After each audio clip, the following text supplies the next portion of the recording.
Freemasonry is incompatible with Christianity. It teaches moral relativism.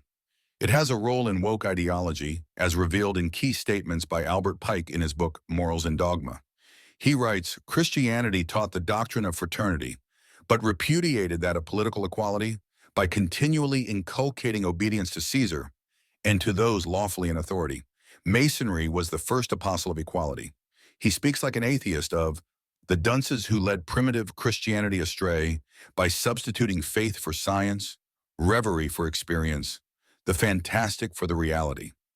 Pike reveals Freemason political ambitions to be imposed by force, not unlike Islam. If Masonry needed to be justified for imposing political as well as moral duties on its initiates, it would be enough to point to the sad history of the world.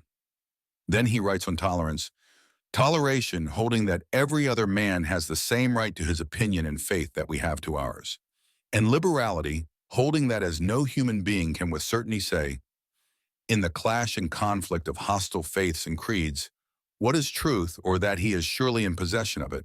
So everyone should feel that it is quite possible that another equally honest and sincere with himself, and yet holding the contrary opinion, may himself be in possession of the truth, and that whatever one firmly and conscientiously believes is truth to him.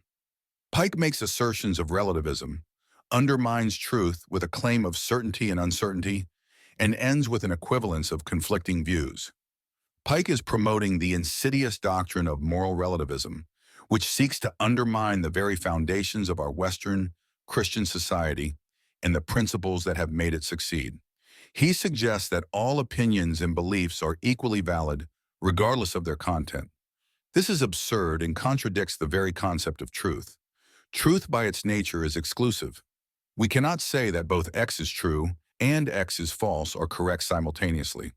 To do so would be to reduce truth to a mere matter of opinion, which is a dangerous and destructive path to tread. The claim of certainty and uncertainty is where this statement reveals its true colors. By asserting that no one can truly know what is right or wrong, it attempts to elevate itself above the very concept of truth. This is a self-refuting argument, as it claims certainty about the uncertainty of truth. In other words, it contradicts itself by making an absolute statement about the lack of absolute truth. The heart of the matter is the equivalence of conflicting views. This is where the statement betrays not only logic, but also Christian teachings and the nature of God. By suggesting that conflicting beliefs may both be true, it denies the very concept of moral absolutes. In the Christian faith, we recognize that Jesus Christ is the way, the truth, and the life, John 14:6. His teachings are not relative or subject to individual interpretation. They are absolute and universal. To suggest that conflicting beliefs may both be true is to deny the very nature of God and the foundation of Christian morality, as well as basic logic, as understood since Aristotle. Pike's statement is a wolf in sheep's clothing. It masquerades as tolerance and free thought, but in reality it seeks to undermine truth in the rational fabric of our society. Recognize this insidious moral relativism for what it is, a threat to the values and principles that elevated Western culture. Push back against all efforts to weaken our moral principles and distort reality through irrational thinking. This article is available on the Ko-fi page linked in the description.